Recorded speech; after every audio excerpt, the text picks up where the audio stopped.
Tinalo pa ng Lakers rookie si Dalton Knecht ang number 1 pick si Zaccharie Risacher sa pataasan ng puntos noong preseason, number 1 sa mga rookie.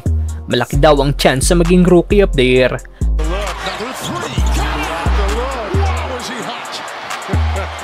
Pero bago yan, Quincy Olivari nagsalita na matapos kunin na ng Lakers bilang two-way player. Matapos ang impressive game ni Quincy Olivari kontra sa Milwaukee Bucks at Golden State Warriors, tuluyan na nga pong kinuha ito ng Lakers bilang isang two-way player. Makikita nga po sa isang video clip ang saya ni Olivari matapos malaman na ginawa ng two-way ang kanyang contract ng nasabing team. Ganun pa man, dahil kumpleto na ang mga two-way player ng Lakers, kailangan nila magtanggal ng isang player at ang winave ng team ay si Colin Castleton.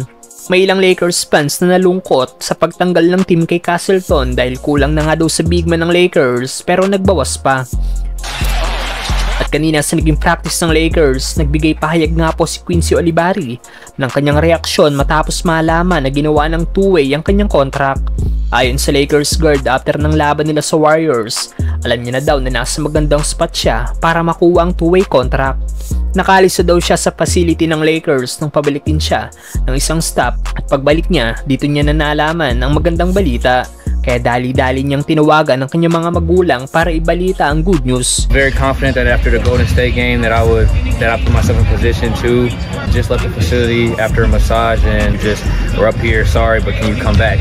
And it's like I call my mom, call my dad, we all on the phone. He said, yeah, they gonna convert you to a two-way, and it was just like. Isa sa bumati sa Lakers guard ay si LeBron James.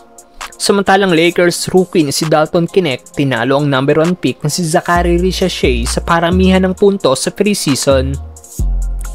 Masasabi natin na ang naging impressive sa mga young player ng Lakers sa nagdaang preseason ay walang iba kundi si Dalton Knecht. Sino ba naman hindi bibilib sa ginawa ng Lakers rookie na pagbuhat sa team laban sa Phoenix Suns kung saan gumawa ito ng 20 straight points sa 4th quarter at overtime para makumpleto ng Lakers ang comeback win kontra sa nasabing team. Nagtapos si Knecht dito na may total 35 points. At sa inilabas na rookie scoring leaders sa nagdaang preseason, nangunguna nga po si Knecht na may 18 points per game na average. Kasunod niya lang ang number 1 pick sa nagdaang NBA draft na si Zaccharie Risacher na may 16 points per game na average. Ang number 2 pick na si Alexander Sarr ay nag-rank lang bilang pang-10 na may 11.3 points per game na average.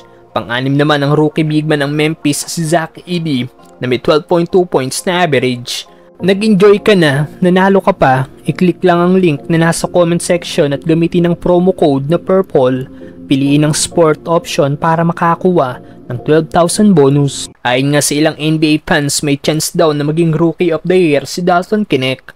Ayon naman sa isang fans, posibleng si Knecht daw ang maging best pure shooter sa nagdaang NBA draft. Need lang daw nitong i-improve ang kanyang defense, ball handling at passing ability. Pero isang magaling na finisher to the basket daw ang Lakers rookie.